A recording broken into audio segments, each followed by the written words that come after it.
कभी सोचा है, एक ऐसा साम्राज्य जिस पर कहते थे सूरज कभी नहीं डूबता, उसे बिना तोप और तलवार के कैसे घुटनों पर ला दिया गया। आज हम भारत की आज़ादी की उसी जबरदस्त कहानी को समझने वाले हैं।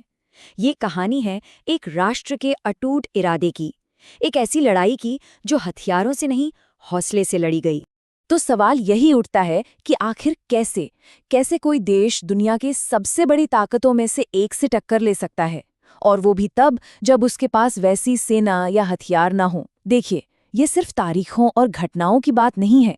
ये कहानी है उन आइडियाज की, उन स्ट्रैटेजीज की और उस जज्बे की जिसने नामुमकिन को मुमकिन कर दिखाया। तो चलिए परत दर परत इसे समझते हैं। अब देखिए, हर कहानी में एक विलेन होता है, या यूं कहें कि एक बहुत ही शातिर चाल होती है।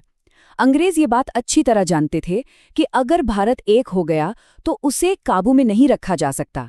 इसलिए उन्हें एक ऐसा हथियार चाहिए था जो बाहर से नहीं बल्कि अंदर से ही हमें कमजोर कर दे। और वो हथियार था फूट डालो और राज करो। ये लाइन तो हम सब ने सुनी है ना? पर ये सिर्फ एक कहावत नहीं थी, ये तो अंग्रेजों का भारत पर राज करने का पूरा गेम प्लान था। आइडिया बहुत सिंपल था पर बेहद खतरनाक। लोगों को आपस में ही लड़वा दो, फिर वो कभी भी असली दुश्मन के खिलाफ एक साथ खड़े नहीं हो पाएंगे। और इस पॉलिसी का सबसे बड़ा, सबसे खतरनाक इस्तेमाल हुआ 1905 में, जब अंग्रेजों ने बंगाल को बांट दिया। और ये कोई नॉर्मल एडमिनिस्ट्रेटिव बंटवारा नहीं था, नहीं, ये बंटवारा सीधे सीधे धर्म के नाम पर किया गया था। मकसद एकदम साफ था, हिंदू और मुस्लिम समुदाय के बीच एक ऐसी खाई खोदना जो शायद कभी भरी ना पाए। लेकिन अंग्रेजों ने एक चीज को कम आंका था, और वो थी भारत की आत्मा।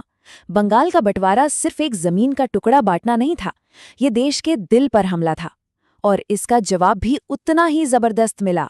बाल गंगाधर तिलक, लाला लाजपत राय और बिपिन चंद्र पाल जैसे नेताओं ने एक आंदोलन शुरू किया, स्वदेशी, मतलब अपना देश, अपनी चीजें। ये सिर्फ विदेशी कपड़ों की होली जलाने तक सीमित नहीं था, ये अपने स्वाभिमान को वापस पाने की एक जबरदस्त लड़ाई थी।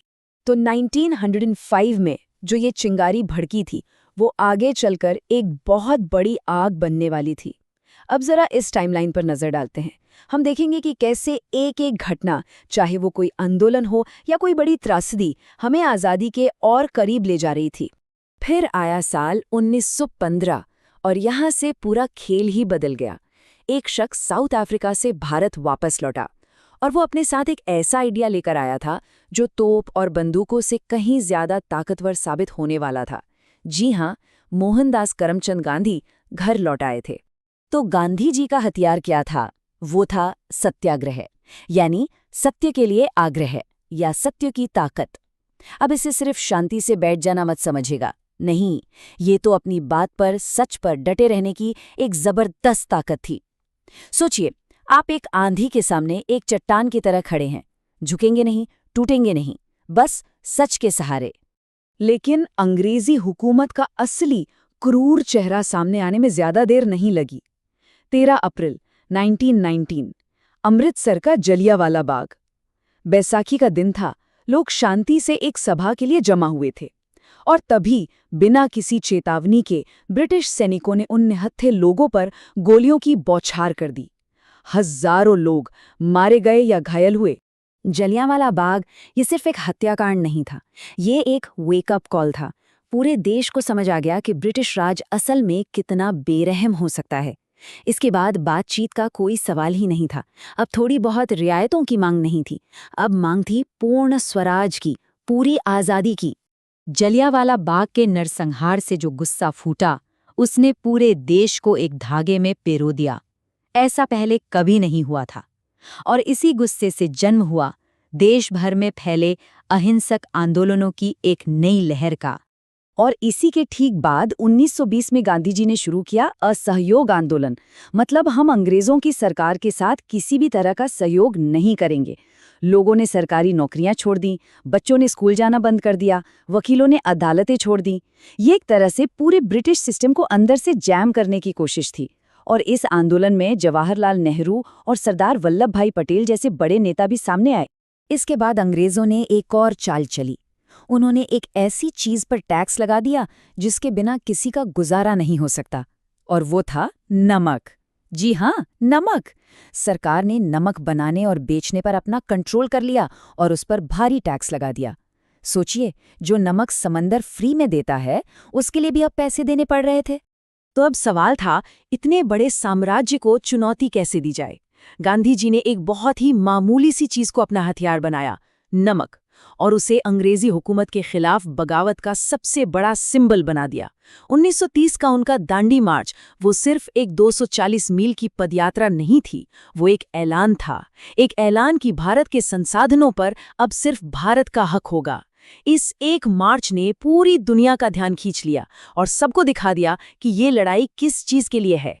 और अब हम आ पहुंचे हैं आज़ादी की लड़ाई के आखिरी और सबसे अहम पड़ाव पर।